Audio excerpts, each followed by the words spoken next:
Hey, my friends, the Circle of Hope pastors are here.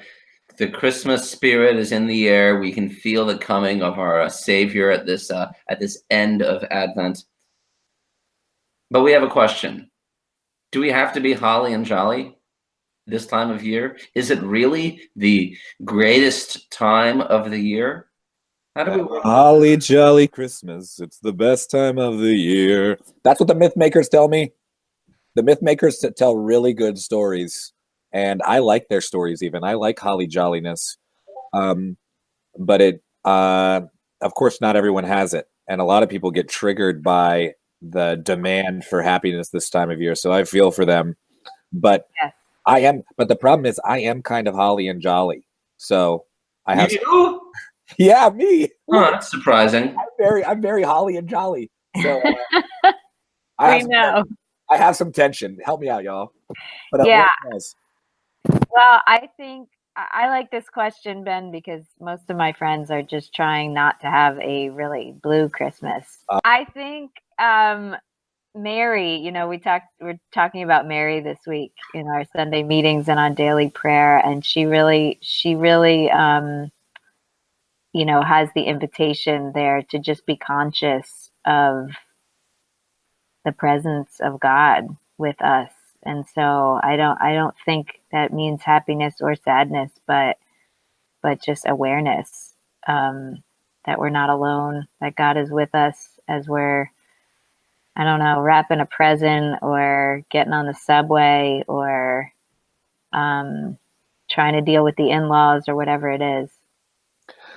Yeah, because the I think holly jolly in our culture also means kind of like checked out, leisure, entertainment time. It's just time to like watch all the movies and eat all the snacks, and it makes us very unaware.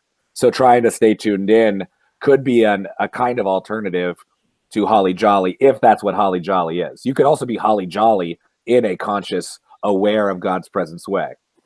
Yes. And by the way, I love my in-laws. Yeah. The difference with Mary is that she does rejoice, but she's rejoicing in a God who is true to God's promises and what God will do through this baby. But what she's living is really hard. Absolutely. She doesn't see all the fulfillment and freedom come, in her journey of being a pregnant teenager in an honor shame culture where people misunderstand what's going on. Like, her journey is hard, but she rejoices in who God is and what God is doing. It's hope. I feel a little tension in my heart because I know Advent is the season of anticipation, and in many traditions, it's not a joyful season. We're getting in touch with our need for a savior. There's something that's happening inside of us.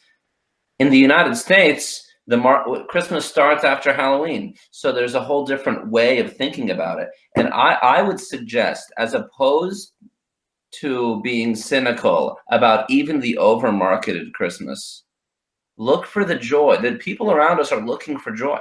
That's what they want. They want something like that, and that's not a bad thing. So even if it takes you putting on an ugly Christmas sweater, which my friend, who's a notorious Scrooge, put one on the Sunday meeting, and he didn't like it, but he wanted to change his attitude. And so he put one on. Maybe do something like that. Do something a little out of the ordinary so that you can get in touch with what the culture is looking for, which I think is a little bit of joy. And not just rain on their parade, as it were, in the darkest, dreariest time of year. There's some hope to be found. Do something unusual to unlock that in yourself, especially if you're feeling like you're struggling. But if you're like me, have a ball, man. Drink all the aged eggnog you can.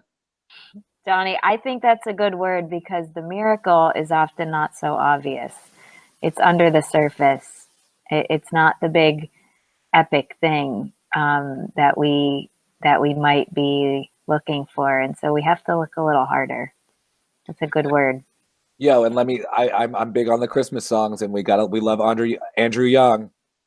All that we were and we are when we do, they are now holy because you did them too. Listen to Circle of Hope audio art. It'll sound much better than my scratchy voice. The song is Light from Light. I love what he wrote there because, yeah, it's not obvious, like you're saying, Rachel. The miracle is not present in it, but because God came to be with us, even like the Yuletide songs about winter wonderlands could be redeemed. Even that stuff that could be just like, no, I'm against that. I've actually had a softening in my heart this year to Yule. I'm often like, no, it's not about winter. Frosty the Snowman is not a Christmas song. But Jingle Bells isn't a Christmas song either. No, it is not. It's a Thanksgiving song. I like the sleigh ride though. Yeah, no, I'm down. I'm down with the cause.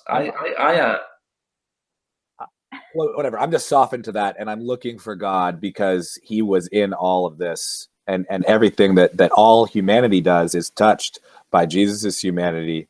And so, even in our deepest despair and in our most jolly, mirthful moments with family or friends, Jesus is present, and we want to be conscious of that.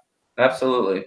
Well, we covered a lot of ground here. I hope that even through this video, you figured out ways that you could unlock some joy and you look for it, or even not be ashamed of it if you feel like you have to hide it a little bit.